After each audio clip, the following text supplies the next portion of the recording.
तुमचे काम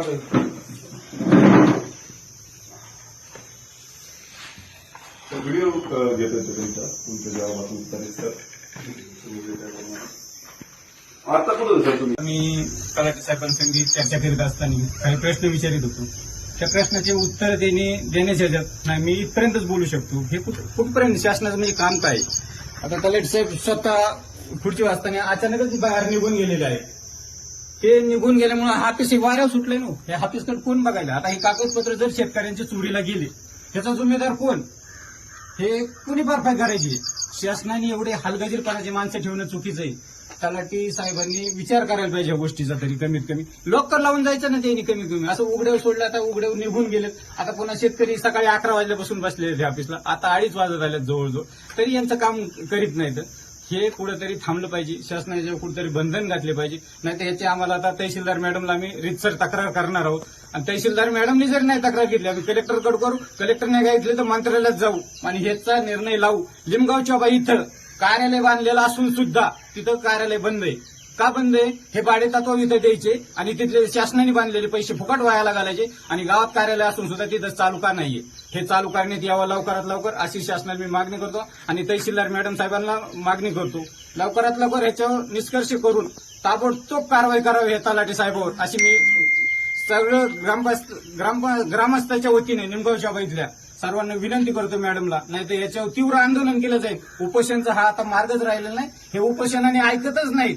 असली परिस्थिती होऊन बसलेली आहे. आम्हाला पुढचं पाऊल आंदोलनाचं उचलावं लागेल. हे मॅडमनी दक्षता घ्यावी. आम्ही आता जे सर प्रश्न म्हणत होतो त्यामुळे ते मध्येच उठून गेले. आता जे सकाळी 11:30 पासून त्यांनी आमचे उत्तर तर दिलेच नाहीत. 11:30 पासून जे लोक बसलेत मी चाललो मी नाही झालं का तुमचं म्हणून ते ऑफिस सोडून गेलेत. आता यांचं काम पुढे कसं होणार? बाकीचं कोणी काम करत. ही सगळी वस्तुस्थिती आहे. आता आम्ही मंडळाधिकारी आणि तहसीलदार मॅम यांच्याकडे याचा पाठपुरावा करूच. ही निमगावच्या बोरून सकाळी आलेले 11 वाजता आहेत. त्यांची थोडक्यात मुलाखत घेऊन त्यांना विचारा तुम्ही काय नाही ते. बोला तुम्ही. बोला तुम्ही किती वाजता आले काय? ऑफिसमध्ये असे सिग्नेचर केलेले. हे तलाठी कार्यालय निमगावच्या निमगाव शहरापासून काळा शहरात आहे आणि इथं मदतनीसाच्या मार्फत कामकाज पाहिलं जातं. तर इथं बऱ्याचशा वेळाच कार्यालयीन माणूस उपस्थित नसताना देखील कामकाज पाहिलं जातं. तर ते कामकाज कसं पाहिलं जातं तर या ठिकाणी आपण पाहू शकतोय तर बऱ्याच वेळास या ठिकाणी कोऱ्या कागदावरती सिग्नेचर केलं जातात आणि त्या मार्फत हे कामकाज पाहिलं जातं. हे कामकाज कोऱ्या कागदावर सिग्नेचर करून का केलं जातंय हे सुद्धा महत्वाचा विषय ठरणार आहे. यावरती सिग्नेचर केलेल्या आहेत. ह्या सिग्नेचर कोणाच्या येतात आणि का केल्या जातात हे सुद्धा आपल्याला माहिती घ्यावं लागेल. याची आम्ही काउंटिंग करूच. बरेचसे सिग्नेचर असलेले हा कोरे पेज आहेत. हे तलाठी कार्यालय निमगावच्या बाईतलं. इथं तलाठी साहेब जवळपास 15 दिवस सुद्धा अनुपस्थित राहतात आणि मदतनीसाच्या मार्फत कारभार केला जातो. यामध्ये बऱ्याचशा वेळा त्यांच्या मार्फत पैशाची लुटमार होते आणि कित्येकदा एखाद्याचा रेट असेल समजा वारस नोंदचा फ्रीमध्ये किंवा 100 रुपयाच्या टॅम्पवरती घेऊन अर्ज करून त्यावरती पूर्णपणे झाली पाहिजे तर यांच्याकडून 15 हजार रुपयाची मागणी केली जाते आणि ते स्वीकारलेही जातात. तर अशा वेळेस कोऱ्या कागदावरती सिग्नेचर केली जाते. त्याच्या खाली स्टॅम्प उपलब्ध जातो आणि इथं नसतानाही कामकाज पाहिलं जात आहे. तर हे आता आहे तलाठी कार्यालय निमगावच्या इथं तलाठी साहेब आता आणि त्यांना काही प्रश्न विचारित असताना ते निघून गेलेत. ह्या पेज बरेचसे आहेत. जवळपास 100च्या आसपास पेज आहेत. याचे सुद्धा आम्ही तहसीलदार साहेबांना आणि एलटीएम मॅडमला आम्ही हे लवकरच जमा करू.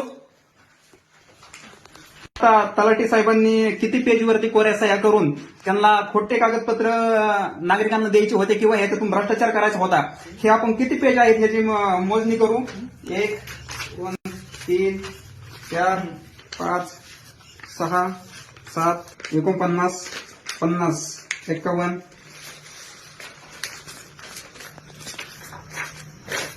जवळपास 51 पेज सापडलेले आहेत आपल्याला. त्यावरती कोऱ्या कागदावरती पूर्णपणे सिग्नेचर करून गेलेले आहेत साहेब. यामुळे गलथान कारभार चालला जातो. याच्याकडे कुणाचंही लक्ष नाहीये. आम्ही काल या संदर्भात मंडळाधिकारी यांना सांगितलं तर ते म्हटले की आम्ही काही लक्ष देऊ शकत नाही. तुम्ही तहसील कार्यालयाला कंप्लेंट करा. तर ह्या पद्धतीने 15 दिवस अनुपस्थित असताना कारभार पाहिला जातोय ह्या कोऱ्या कागदावरती सिग्नेचर करून. तर याचा उपयोग कशासाठी करायचा आहे याची सुद्धा तलाठी साहेबांनी आणि तहसीलदार साहेबांनी आणि मंडळाधिकाऱ्यांनी यांनी माहिती दिली पाहिजे. धन्यवाद. तुम्हाला नाही. तुम्ही कोणी? माहिती द्या. माहिती द्या.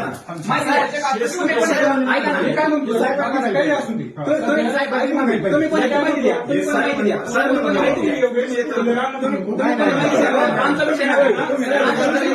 तुम्ही ग्रामस्थ आहेत ना? ग्रामस्थ आहेत ना? बाकीचं काय मला करायचं मोकळा तुम्ही बोला. ऐका ना, मला काय म्हणायची फक्त साहेबची कागद घेऊन नको. तुम्हाला काय साहेबांना करायचं बोला. ना? मी काय म्हणतो आणखी साहेबांना बोला मी घेऊन जाणार तुम्ही काय करायचं ते करा. तुम्ही तुम्ही साहेबांना बोलून घ्या. साहेबची कागद पुरं कशी करतो? साहेब बोला ना. बोला साहेब. साहेबचे कागद फक्त घेऊन जाऊ नको. मला काय म्हणायची बाकीचं काय करायचं ते करा. तुम्ही थांबवणारे कोण मग द्या एक प्रश्न उत्तर. साहेब कागद काढून हीच करू नका. तुम्हाला तुम्ही बोलू शकता. तुम्ही बोलू शकता. कागद घेऊन जाणार का तिथे? कागद घेऊन जाणार आहे आम्ही. मी सांगतो किती कागद चोरीला गेली ती. हा, सांगा सांगा. चोरीची केस लावा. काय नाही अडचण. अजित भाऊ तुम्ही कोणत्या हक्काने बोलता मला एक सांगायचं अजित भाऊ मी काय बोललो तुम्हाला त्यामुळे तुम्ही नका नाही बोलू. मी तुम्हाला सांगतो, या मॅटर मध्ये नका बोलू. त्यांचे मदतनीस हे पेज नेण्यासाठी अडवणूक करतायत आणि चोरीची केस टाकू असे धमकी देत आहेत. तर हे पेज आपण एसडीएम मॅडम आणि तहसीलदार मॅडम यांना लवकरच सबमिट करू. धन्यवाद. माझं नाही मी माझ्यासाठी